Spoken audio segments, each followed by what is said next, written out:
Hello, everybody. It's me, Gary Lee, aka Rival Gaz. How you going, Kick? All right, so let's see. It's week 5 of season 3, and it's the third. I believe it's the third or fourth, but let's just go with the third week of my PhD. Right. So I'm a doctoral candidate at Charles Darwin University. Charles Darwin is my hometown university here in the city of Darwin on Larrakia country in the Northern Territory of Australia, right? And just a young university. It's a small place. Some very, very impressive people here, myself included. So earlier on in the week, we found out that we'd be losing our primary supervisor. If you hear the dogs going off, it's just part of the parcel, right? I was trying to shoo everyone out of the house earlier, but I couldn't quite get it done. It's one of those slow days. I'm still sick, right? I sound better than I was in the middle of the week. My cough's getting better, but yeah, when I was sick, we got the news that we'd be getting a new supervisory team together for the project, which is a disturbance in the force, you could say. And certainly for most, it would be quite the interruption for their PhD program. I do remember watching a video from Professor Brabazon saying how the first 3 months prior to the PhD were very important. And upon reflection, those 3 months for me were amazing, but also like there was a lot to be desired in my experience. But that said, though, that's no criticism. Remember, I share my experiences here openly and transparently with the intention of telling the truth so as to make the future better for future students, right? Because I've got a dog in this fight, which is a terrible analogy, but I care about this place and I don't mind. But I am also aware that, like, you got to have a good news story out there, you know? So yeah, that's the main thing that happened this week. And because that happened, it meant that we can't really progress with this confirmation of candidature and move ahead onto ethics. So what we did, right? What we did at the end of last week, Epigeum training. So let me open it up. And our supervisory charter, right? So at Charles Darwin, you get given a supervisory charter, and there's some stipulations there between you as the candidate and the supervisory team. This would be actually a fantastic moment for me to thank the people at Charles Darwin University who have been helping me secure a new supervisory panel so early into the process. Thank you very much, indeed. So you have this charter and it says, you know, on the left and on the right, what the supervisor should be doing, what the student should be doing, and how you progress and how it should all be wrapping up. And you sign this, right? So I signed this and one of the other supervisors signed this, and we're hoping that our primary supervisor could sign this. There were some questions raised in it, so I just addressed those questions and I wrote out everything that we, just some responses to it. So, things like how I applied to MIT boot camp for extra training, how I'd be interested in doing a graduate certificate of studies, of university teaching practice, which is a requirement in Australian university settings if you want to be a lecturer, and at some universities, what my level of information management expertise is and stuff. And then we also had to do the Epigeum training, which you might have seen those videos on YouTube. Right, make sure you study yourself. Don't just try to copy my answers. That's so slack. So we had to do our research integrity training, and I also did the additional training on the responsible conduct of human participants research. There was one on a conflict of interest that I was interested in doing, but again, the instructions said you didn't really have to do it. So I bundled up all that training, I put it in the document, and I did it as part of the CDU confirmation of candidature requirement, right? So you fill in this form and it tells you what you got to do. So I did the form and all of that stuff, and that's when I found out that I wasn't going to have a supervisor anymore, because someone replied to something in the system, and then it came back to me, and that's how I found out about it. So it wasn't the most pleasant way of finding out about it, but it doesn't really matter. So because we had the pause in the update and we did everything that we needed to do until this point, it's worth noting that the training is due in the first 3 months. To do it in the first 3 weeks is as precocious as it was prudent, because I suppose we preempted a ticking time bomb here, and if I don't get this panel sorted out by that 3-month mark, then I'm going to be in trouble with this PhD existentially, right? How you going, Hatto? How you going, man? I'm just talking through this, the update, as we just do this every Friday. So because we paused the COC, the reason being is because when you get a new supervisor, you have to accommodate them, right? So if you see my other videos, then you guys would be aware of that. So what have I been doing since we've just been like hitting pause on the PhD? Hatto says, just at work. You and me both, buddy. Hopefully you're having a better day in the office than I am, but I am feeling pretty good today.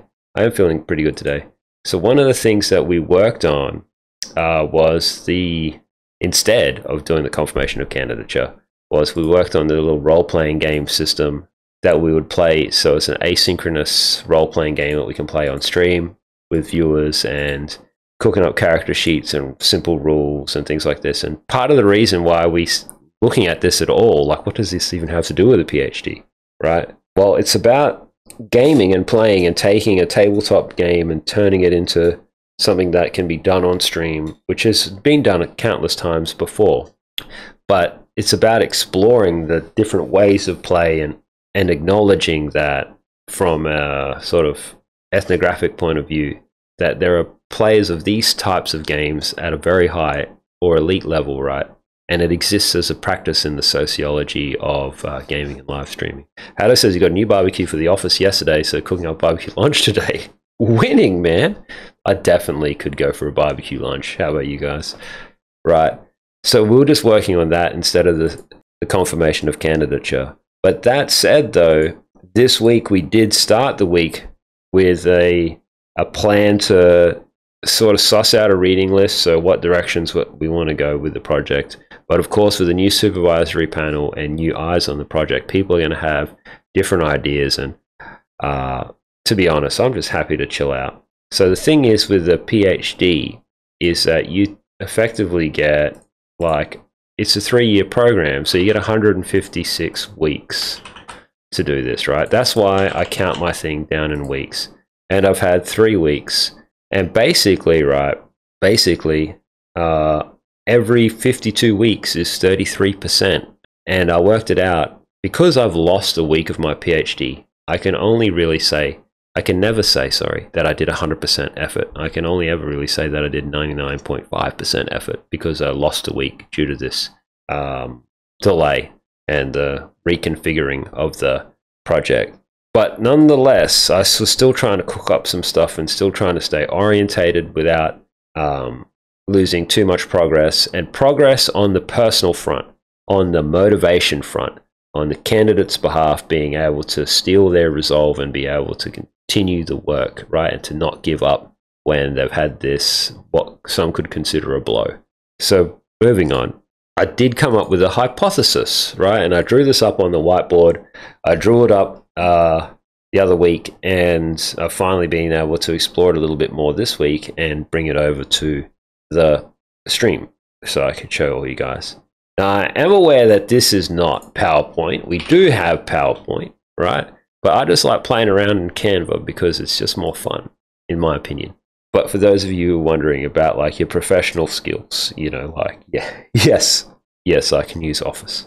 So my theory, what's my hypothesis? My hypothesis is that ability and play are rarely equal. And there are people like myself on this green line who can really play to a really high level, right? But they also have like a high level of ability. And if you have someone who presents themselves as someone who can really play and has a really high level of skill, they'll be on this green line here at the end. But then I also have in here, it says noob. And basically it's like you have a player who can't really play that much, because ability and play are kind of linked. It's like if I was to tell you he or she played the piano, and it's like the play of that piano will be greater based on the player's ability. So on the one hand, on this little quadrant over here, you have noob, which can't really play, doesn't have much ability. But then you have this average gamer who like has some ability and does play a little bit. And then you have this average streamer who's like taking all of this and then taking it to the next level. And this is probably being a little generous saying that their skill or ability is that high, but I'm just putting it out there as a concept. And then you have this paid pro, where it's the idea where they have heaps of ability, but they don't actually play anymore. It's not play what they're doing. It's kind of like how you have, like in sport and a game that has tackling, there's a point where it no longer becomes play and they're no longer just tackling, like they're doing something else. And you can tell that that player is not playing anymore. That player is like, it's going to hurt somebody or whatever, you know, it's getting serious. So you come up with your own ideas for what I'm trying to say here. Rival, Gary, did you just say that? And it's like, yeah, yes, I did. Real Gas just said that. Remember, guys, I'm like half in character when I do this. So yeah, I just had this hypothesis, and I believe that there will be more people who play. My hypothesis is that with these pink lines is that there'll be more players than there are super high skilled people. And that I would expect to see that this green line here, this high flow state people like Rival, will not be the norm. I expect the norm to be like down here. I've got to go and look at research methods further to be able to more succinctly and accurately present this hypothesis. But I'm quite proud of this idea, because when you look at the methods which I need to do my thesis, which is interviews, surveys, and recording analysis, I'm fairly confident we should be able to get the data that may either prove or disprove this hypothesis, or at the very least allow us to interrogate the idea a little bit further.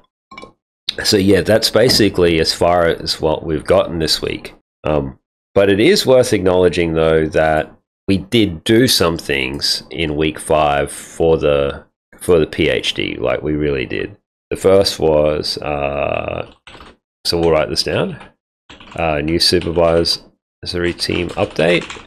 The second one was a hypothesis. And then the third thing is probably just completed the epigeum. Did we list that as a week 4? No, we didn't. So we can count that as a week 5 win. Hey, Subpar, how you going? You know, I was, based on what Subpar just said, he says creates a time travel by accident instead with his PhD. I was actually, I'll address it later. But I had a content idea, thinking about science fiction and things like this. All right, and so on the gaming front, we got to level 50 in Helldivers. We do 9s. We got Dragon's Dogma, and then what else have we done? My hand has been largely better.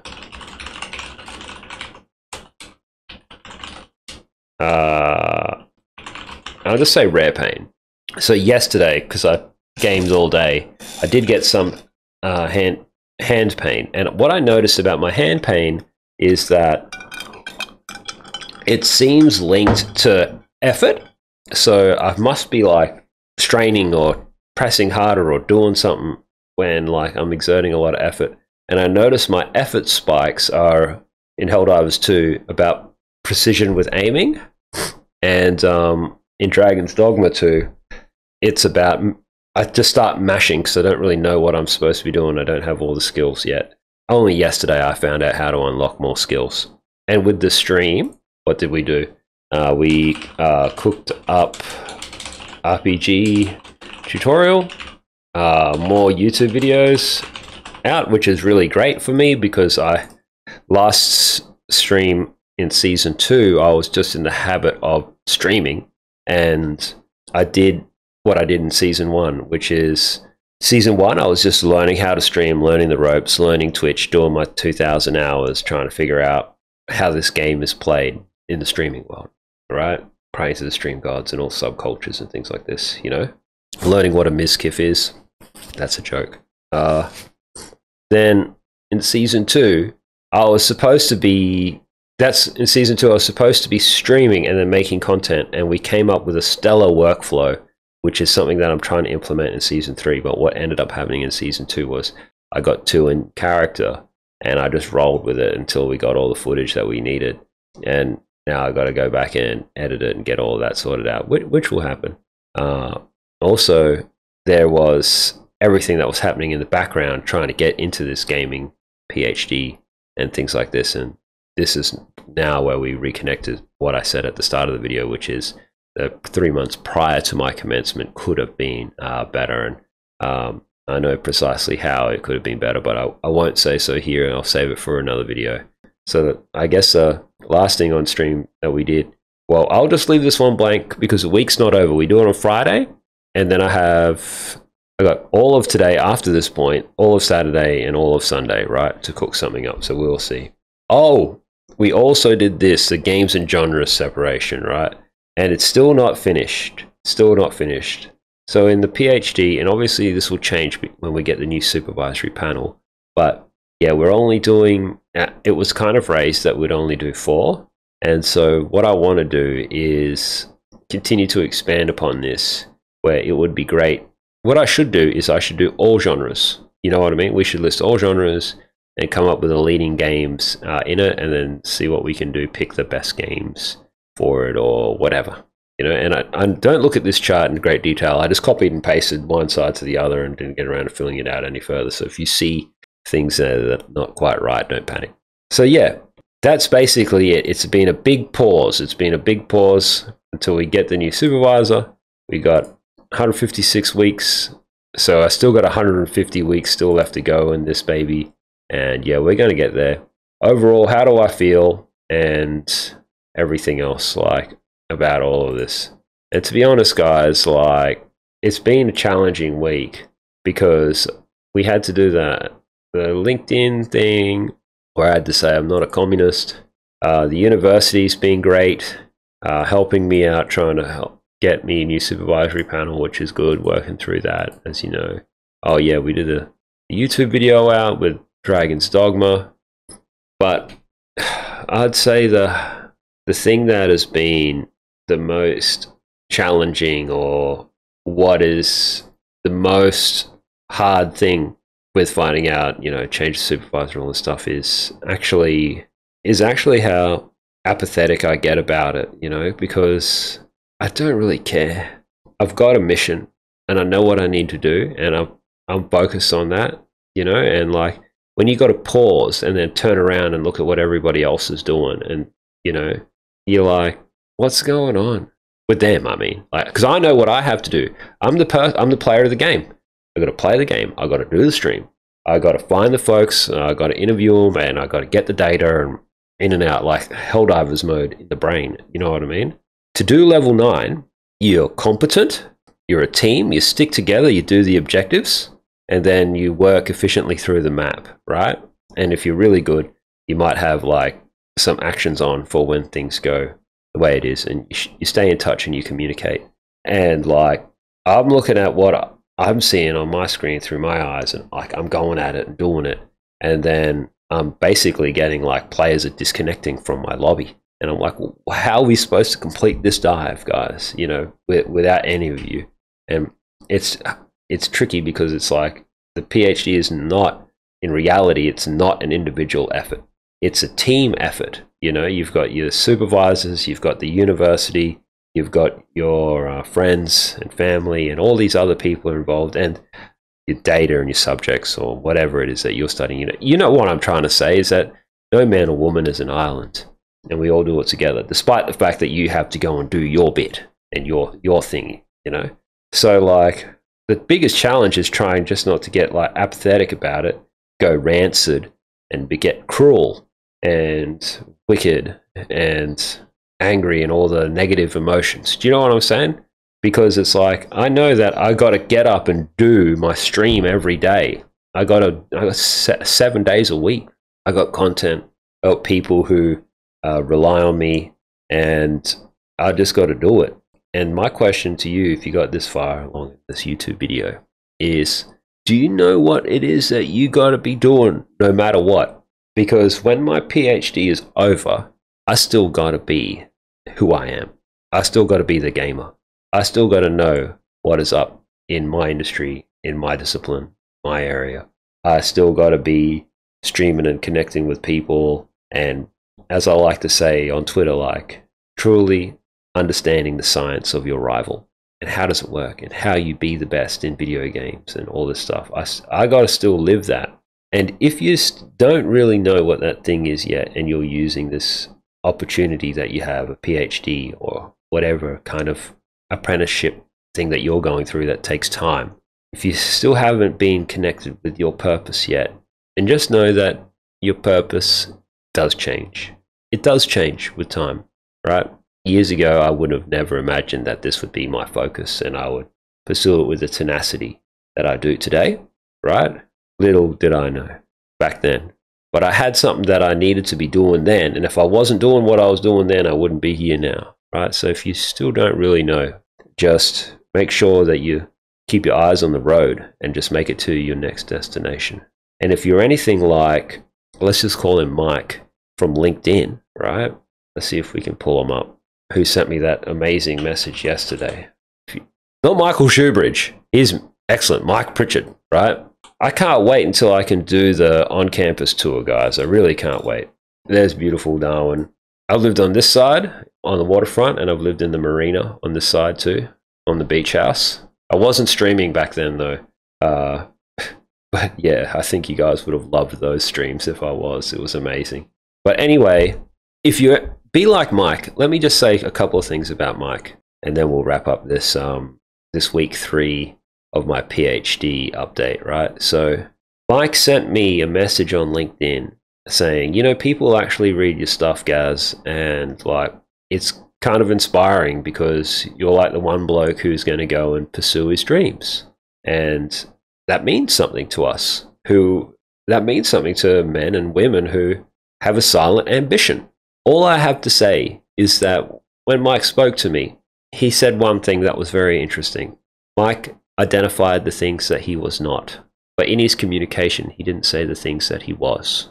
And so often we can find in ourselves what we're not, what we're lacking, and we don't see exactly what we are, because exactly what you are is exactly the reason why you can even think of that great ambitious idea that you have. So I just told him that I think he's the man for the job. That dream that he has, he is the one to do it, for he has that dream. It's easy to get stuck on the things that you're not, rather than focusing on the things that you are. And the easiest reminder to remind yourself of just how great you really are, if you have that silent dream or that silent ambition that you're either pursuing or trying to get the courage to go and pursue. In Mike's case, he has a passion and a hobby that he's been working on for years on the side, right? The easiest thing that you can do is just remember. Don't dwell. Don't go back in time too far in your mind. But just remember that more than likely you have so much motivation and motivational factors there that you may have forgotten. Because at one point, you might not have had anything at all, and it was just a simple idea. And then maybe a few years pass, and you look at all this stuff. Like it's like me and my loudspeakers, right? At one point, I just dreamed about being an audiophile. Now I had one tiny little set of speakers. Now I have the most exquisite set, and I'm like 3/4 of the way from opening up my own hi-fi store, right? Selling my own vinyl records, running my own radio station on the internet, servicing clients who believe in music and want to have incredible high-fidelity experiences at home. You know, they want to bring the cinema at home, they want the concert at home, they want to really enjoy music and share that passion with their friends and family, you know, and create experiences, because people totally like forget about how influential acoustics and sound can be. But I'm not pursuing that. But I'm saying, like, what I'm saying is that if I was to pursue that idea and I was focusing on all the things I wasn't, I would be remiss in forgetting all the things that I was, right? And all the things that I was and all the things that I am, I should say, is why I know I can take that next step and get there. But you got to be prudent, and you can't be too rash. You know what I mean? Everyone's journey is different. So in summary, It's like we are putting together a new supervisory panel is what we're doing. So let me write it up, right? We get 156 weeks in this PhD. We're getting a new panel. That's what's happening. It's getting cooked up, right?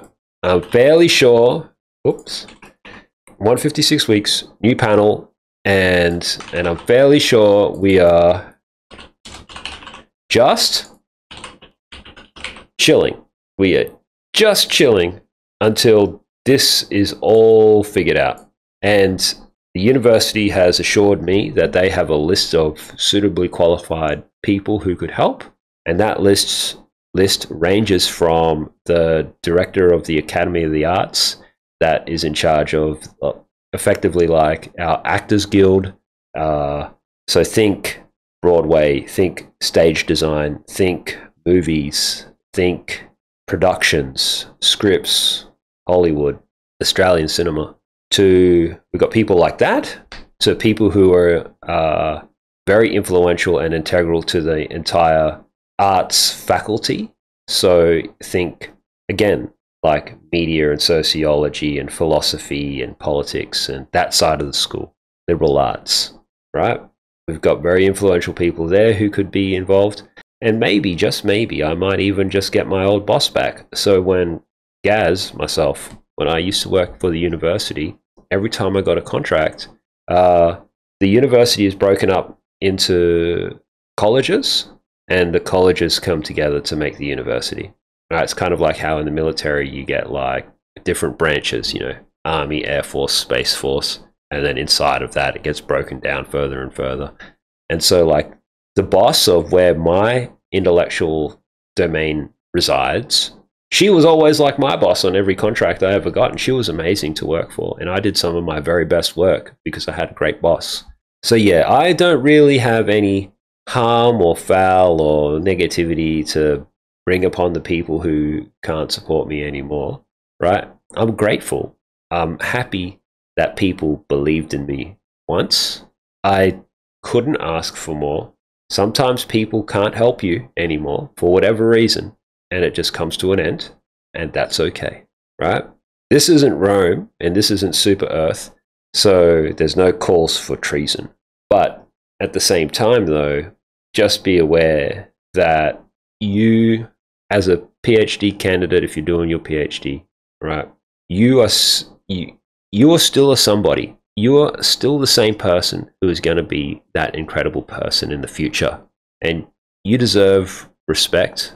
And the people who are going to be empowering you or being your obstacles, one or the other, right? They are still dealing with that person.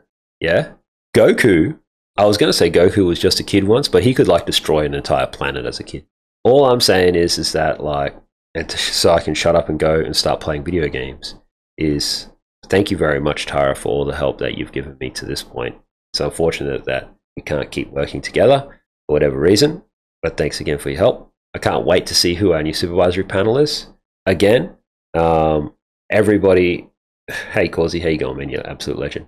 Everybody who has been supporting me in the background, like, thank you so much, guys. It's been incredible. And I am confident we got some of the best people on the team, and it's all going to work out. I know it's going to work out. And if it doesn't, and I just lose the PhD, at least I tried, because in Australia, we really believe in having a go. But yeah, I'm confident. Let's just see what the new week brings.